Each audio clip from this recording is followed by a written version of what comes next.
No team in the NFL this year in either conference is head and shoulders above the rest of its conference, right? Someone's going to end up winning the AFC and someone's going to end up winning the NFC, but it wouldn't surprise me if we had a variety of upsets along the way or very close games along the way.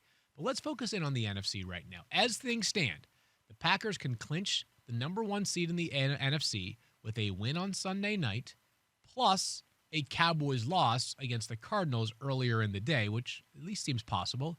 They could also clinch the NFC with 2 wins, which very much seems possible for the Packers. They are 12-3 after all. As you assess the NFC and you look at the teams that are in the playoff mix for sure, and then those on the outskirts, are you convinced that there is one team that can beat the Packers in Green Bay? 2, 5? How do you assess the NFC playoff field this year? The number 2 seed right now is Dallas. Okay. I think that's an easy one to pick, considering they seem to have found their spark offensively with the way that they played against Washington. And I know some people are going to say, well, look at the caliber of that Washington team. They were decimated by COVID, injuries, off-the-field stuff that had affected them. Whatever. Like, Dak Prescott didn't let his foot off the gas. They've got a balanced rushing attack. Tony Pollard, Ezekiel Elliott.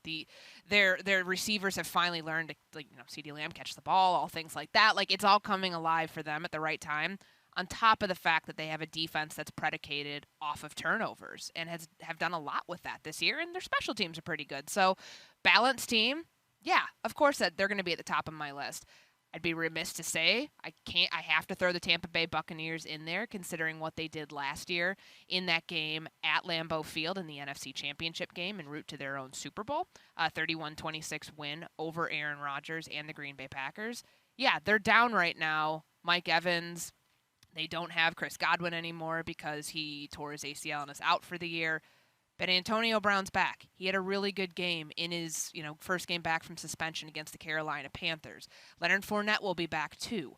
So there's a lot there that I think that you can expect. Tom Brady and that defense too for Tampa Bay to be ready to repeat what they're doing. But there's really not anybody else outside of those top 2 teams. Like, the only team of the wild card teams, because I think Arizona's fraudulent, and I think Philly's still a year away. Like, they're not a contender in my mind. They might just get the 7 seed because it feels like nobody else in the NFC wants that 7 seed. Sure. The only other team I could see that would maybe have a long shot upset would be San Francisco. I mean, similar offenses, 2 head coaches that know each other very, very well. A lot of gamesmanship, I think, going on there. So, but I really do think it's Dallas, the Bucs, and pretty much that's it. So a couple of things there, a couple of thoughts. First one is the team that didn't make your list is the Los Angeles Rams. Correct. Who you saw last week in person. What were your thoughts on them after watching them play against the Vikings? Now, they win that game, but it wasn't exactly a performance that will go on the pantheon of great Matthew Stafford Sundays. Yeah, I mean, they're a nice, shiny object, right? Like, we've thought this all season about the Los Angeles Rams, and that they were a quarterback away from being really good and able to run the table in the NFC. I just don't see that. And I've seen a lot of Matthew Stafford covering the Minnesota Vikings for 5 seasons now. I saw him twice a year before this year, and he looked like Detroit Lions deer in the headlights, Matthew Stafford, in throwing those 3 interceptions, in looking confused and not mobile and making just really strange decisions against the Vikings defense in that week 16 win that they won in spite of Matthew Stafford. But they've won a lot. They've been in that situation previous times this year. Like, you think about why they brought him in. He's supposed to be this transcendent quarterback, right, Field? Like, he was supposed to be the guy who can proverbially put the team on his back and carry them into situations where they might be trailing, things that apparently they didn't think Jared Goff did a good enough job with. The games that they've lost, when you think about that Tennessee Titans game, that San Francisco 49ers game on Monday Night Football, they lost because of Stafford, because he dug himself and them, the whole team, into a hole with, back-to-back pick sixes on, and back-to-back drives. Things like that are big issues, and that's not going to win you an NFC championship and get you past, the Green Bay if the road does indeed go through Lambeau.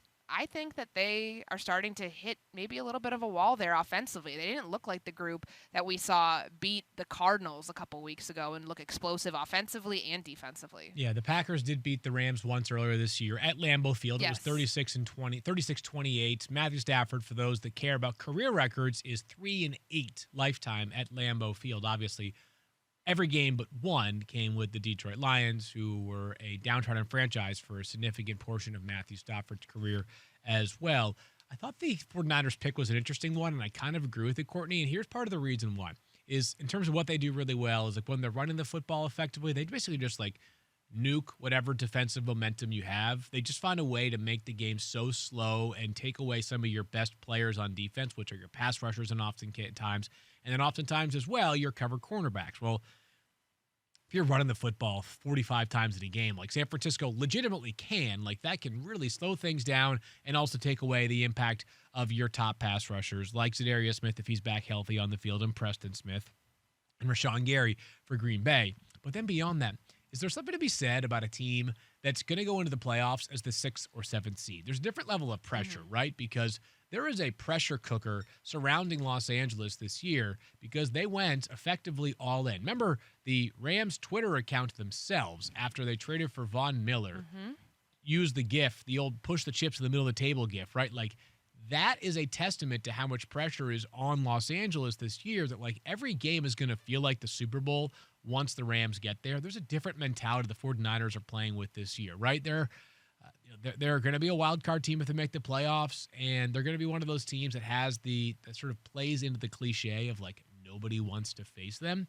And by the way, like as I don't know how I want to describe Jimmy Garoppolo, but as effective as he was for a stretch of this season, and I know that he was not great last week and is now hurt, San Francisco is also like potentially at the start of all this happening, right? They still have Trey Lance, they have Deebo Samuel and Nick Bosa amongst their young core pieces. Like, there's not a lot of pressure on them. It's not like if they don't finish the job this year, all of a sudden we have to worry about the end of San Francisco as we know it. But thanks for watching ESPN on YouTube. For live streaming sports and premium content, subscribe to ESPN+.